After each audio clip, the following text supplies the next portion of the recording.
Pete the kitty and the case of the hiccups. Oh no! Pete has the hiccups! Hiccup, hiccup! How do you stop the hiccups? Pete asks Grumpy Toad, How do I stop my hiccups? I know, says Grumpy Toad. You stand on one foot! Pete stands on one foot. Pete still has the hiccups. Pete asks Callie, How do I stop my hiccups? I know, says Callie.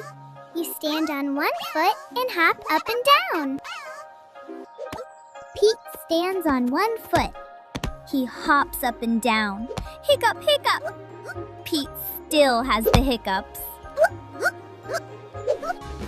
Pete asks Gus, How do I stop my hiccups? I know, says Gus.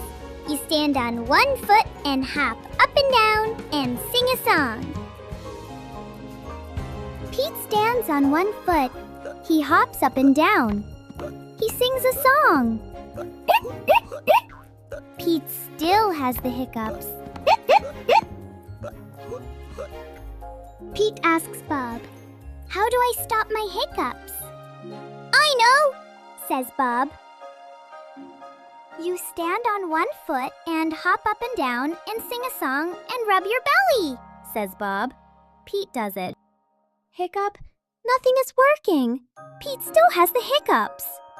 Go ask Mom, says Bob. Pete asks Mom, How do I stop my hiccups? I know, says Mom. You take a deep breath. Pete takes a deep breath. Hold your breath and blow it out. Pete holds his breath. Pete blows his breath out. That's it? Pete asks. That's it, says Mom. Pete waits. And he waits. And he waits. The hiccups are gone. Moms are so smart. Thank you for watching this video. If you enjoyed it, please hit the like button and the bell notification icon.